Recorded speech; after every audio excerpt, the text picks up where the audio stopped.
하이델베르크 교리문답 103문은 10계명의 네 번째 계명인 제4계명에 대하여 묻고 있습니다.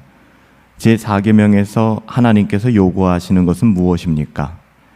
안식일을 기억하여 거룩하게 지키라. 엿새 동안은 힘써 내 모든 일을 행할 것이나 일곱째 날은 내 하나님 여호와의 안식일인즉 너나 내 아들이나 내 딸이나 내 남종이나 내 여종이나 내 가축이나 내 문 안에 머무는 객이라도 아무 일도 하지 말라. 이는 엿새 동안에 나 여호와가 하늘과 땅과 바다와 그 가운데 모든 것을 만들고 일곱째 날에 쉬었음이라. 그러므로 나 여호와가 안식일을 복되게 하여 그날을 거룩하게 하였느니라. 출애굽기 20장 8절부터 11절까지의 말씀이었습니다. 유대인들은 제4계명에 따라서 안식일을 가는 곳마다 철저히 지켰습니다. 하지만 이들은 그래야 구원을 받을 수 있다는 그런 오해 속에 살고 있었던 것이죠.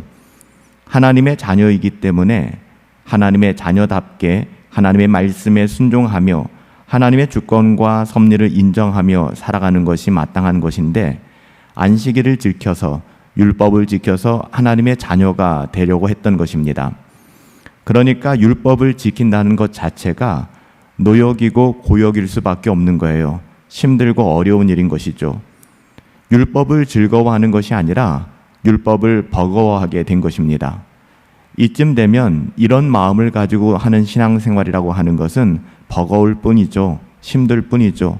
참된 평안과 안식, 기쁨과 감사는커녕 날마다 버겁고 힘든 것이 신앙의 일상이 되어버리는 것입니다. 하지만 어때요?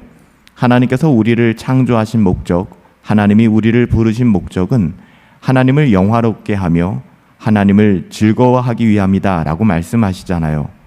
하나님으로 즐거워해야 하는데 하나님으로 버거워한다? 하나님께서 의도하신 목적이 아니라는 것입니다.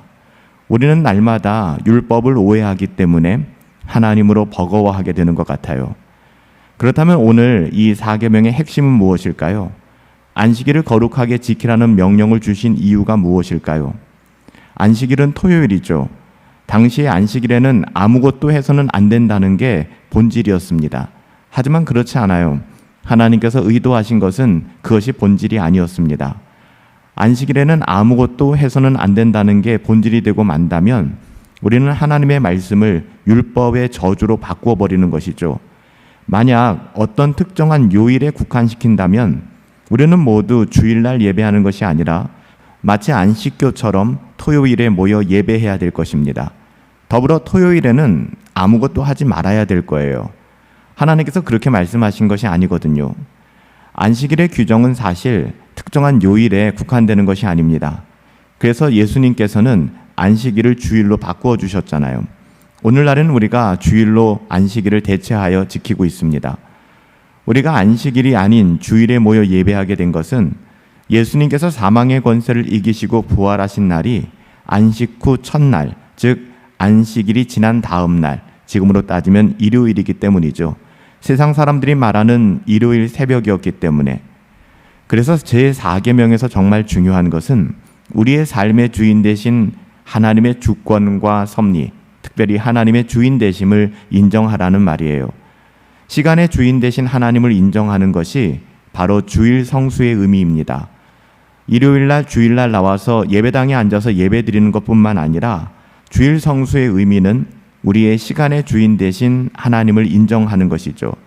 이것을 외적으로만, 형식적으로만 받아들여서는 안 돼요. 내면적인 의미를 바르게 알고 그렇게 하나님을 예배하며 안식일을 기억하고 지키라. 이것이 바로 제4계명을 바르게 지키는 일입니다. 예수님 당시의 논란을 기억하시죠? 예수님 당시에도 안식일에 예수님과 제자들이 미리삭을 잘라먹은 사건이 있었습니다. 또한 손 마른 자를 치유해 주시는 사건이 있었어요. 이때 유대인들은 예수님이 안식일을 범하였다. 예수님의 제자들이 안식일을 범하였다. 이 안식일의 의미, 제4계명의 의미의 본질을 파악하지 못한 채 예수님을 모함하였죠. 그때 예수님이 하신 말씀이 나는 안식일의 주인이다 라고 말씀하시며 안식일에 사람을 살리는 것이 옳은 길이냐 아니면 사람을 죽이는 것이 옳은 길이냐 이렇게 되묻게 되었습니다. 안식일의 계명은 에덴 동산에서 최초의 인간에게 주어진 선악과의 금령과 그 성격에 있어서 조금도 다르지 않아요. 이것은 구원받은 하나님의 자녀들을 향한 하나님의 또 다른 선악과의 금령과도 같은 것이 오늘 제4계명입니다. 안식일을 범하면 죽이라고 하신 것은 선악과의 금령의 형벌과 너무나도 비슷하지 않습니까? 안식일을 기억하여 지키지 아니하면 그를 죽이라 하신 그것이 마치 선악을 알게 하는 그 나무의 열매를 따먹는 날에는 내가 반드시 죽을 것이다 라는 그 형벌과 똑같이 일치하고 있어요. 왜냐하면 이 두 계명은 선악과가 어떤 것인가, 안식일이 어떤 날인가, 그거보다 더 선행하여 중요한 것은 둘 다 하나님의 주인 되심을 인정하고 그분의 공급하심으로 믿고 만족하며 살아가라는 뜻이에요. 안식일에 일하는 것은, 주의를 지키지 않는 것은 하나님의 주인 되심을 인정하지 않는 것입니다. 청지기로서 자신을 인정하지 않고 선악과 때처럼 자신이 하나님이 되기를 기뻐하는 거예요. 하나님의 영광을 자신의 영광으로 취하여 하나님을 욕되게 하는 것이죠. 아담과 하와가 선악과를 따먹은 행위는 단지 하나의 불순종 혹은 죄가 되는 일개의 행위가 아니었어요. 하나님의 하나님 되심, 하나님의 주인 되심을 부정하는 것이었고요. 아담과 하와에게 주셨던 그 영광스러운 청지기로서의 소명을 저버리는 일이었습니다. 안식일을 범하는 것도 기본적으로 같은 원리라는 것을 우리는 꼭 기억해야만 합니다. 우리가 주일에, 안식일에 아무것도 하지 않고 또한 예배를 드리고 예배당에 나와 있다는 것만으로 면죄부를 받을 수 있는 내용이 아니라는 거예요. 안식일을 지키지 않고 똑같이 일해야 한다면 우리가 하나님의 말씀보다는 우리의 어떠함을 따라서 시간을 관리하고 시간을 사용한다면 우리는 하나님의 주권을 인정하지 않게 되는 것입니다. 하나님의 공급하심이 아닌, 하나님이 도우심이 아닌 우리의 힘을 믿고 살아가는 것이죠. 여러분, 이것은 불신앙입니다.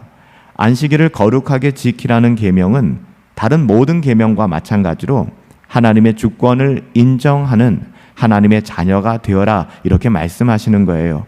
하나님의 주권을 인정하는 하나님의 자녀인가, 아니면 세상을 따라 자신이 왕으로 군림하는 삶을 살아가는가를 가장 명확하게 보여주는 것이 이 4계명을 지키는가 지키지 않는가의 여부입니다.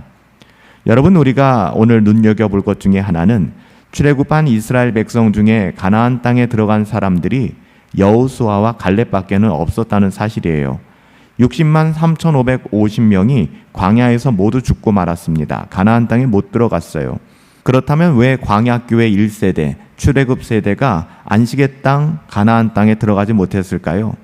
이들이 하나님께서 주시는 안식을 상징하는 가나안 땅에 들어가지 못하고 다 광야에서 죽게 되었거든요. 그 이유는 불순종이었어요. 가데스 바네아에서 12지파를 대표하는 12명의 정탐꾼을 가나안 땅에 들여보냈을 때 돌아와서 여호수아와 갈렙을 제외한 10명의 정탐꾼이 가나안 땅을 악평하면서 불평하고 원망했잖아요. 그리고 애굽으로 다시 돌아가야 된다라고 이야기했습니다. 여러분, 신앙이라고 하는 것은 믿음으로 살아가는 것이고 하나님의 하나님 되심을 인정하심으로 우리의 인생을 행하는 거예요.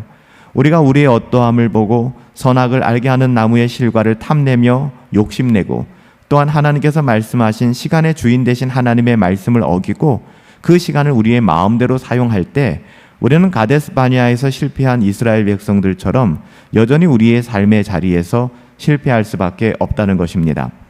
안식일을 기억하여 거룩하게 지키라. 어떻게 보면은 이 말의 의미는 우리가 가진 모든 시간의 주인을 하나님으로 인정하고 시간을 낭비하지 말고 우리가 살아가는 모든 세월과 시간들을 하나님을 영화롭게 하는 데 사용해야 한다. 우리의 일거수일투족이 하나님의 이름을 영화롭게 해야 된다. 이것을 말씀하고 있는 거예요. 우리가 어떻게 안식일을 거룩하게 지킬 수 있을까요? 청지기로서 우리에게 주어진 시간마저도 그 주인이 하나님이심을 인정하며 살아가시기 바랍니다. 주일뿐만 아니라 나의 모든 일상의 모든 순간들, 시간들을 소중히 여기시고 이 모든 시간을 주님께 하듯 사용하시기 바랍니다. 우리가 비슷한 의미에서 우리의 물질의 주인이 하나님을 인정하며 11조를 드리지 않습니까? 11조에서 10의 1 굉장히 중요하지만 그거보다 더 중요한 것은 10의 9를 어떻게 우리가 사용하고 있는가입니다. 우리가 하나님을 예배하고 또 여러 가지 종교 행위를 하는 이 시간 이외에 우리의 나머지 모든 시간들을 어떻게 사용하고 있는가, 그 시간의 주인 역시 하나님으로 인정하며 살아가고 있는가, 이것이 바로 오늘 네 번째 계명의 핵심인 것입니다. 주일 성수, 안식일의 문제 동일합니다. 우리가 예배당에 모여 예배하는 공적 예배로서의 주일 성수도 중요하지만 이것은 어떻게 보면 가장 최저 라인이고요, 최저선이고요. 정말 중요한 것은 우리가 우리의 시간의 주인을 하나님께 주인 되심으로 인정하며 하나님이 내 시간의 주인 되심으로 인정하며 살아가는 것입니다. 우리의 시간, 우리의 삶의 모든 자리가 하나님의 영광을 드러내며 하나님의 것으로 우리가 하나님의 것을 맡아 청지기로 살아감을 기억하며 하나님을 영화롭게 할 수 있는 저와 여러분들이 되시길 예수님의 이름으로 축복합니다. 살아계신 아버지 하나님, 청지기로 살아가게 하여 주시옵소서. 우리의 물질, 우리의 시간, 우리에게 주신 모든 것의 주인이 하나님임을 인정하고 고백하게 하여 주시고 그것을 인정하며 하나님의 주인 되심을 드러내는 시간 관리를 할 수 있도록 인도하여 주시옵소서. 경건을 추구하는 시간에 인색하지 않게 하시고 거룩을 애쓰는 시간을 외면하지 않게 하여 주시고 우리가 살아가는 모든 삶의 자리 또 시간에서 하나님을 위한 삶, 하나님을 영화롭게 하는 삶 살아갈 수 있게 되기를 간절히 소원하옵고 예수님의 이름으로 기도하옵나이다. 아멘. 우리의 시간의 주인은 하나님이십니다. 여러분, 이것을 기억하고 또한 시간의 주인 되신 하나님을 우리의 삶으로 고백하며 살아가는 것은 굉장히 귀하고 중요한 거예요. 오늘도 우리의 시간, 우리의 세월의 주인이 하나님이심을 인정하며 우리의 모든 시간 속에 하나님이 영광 받으시는 삶 살아갈 수 있게 되기를 예수님의 이름으로 축복합니다.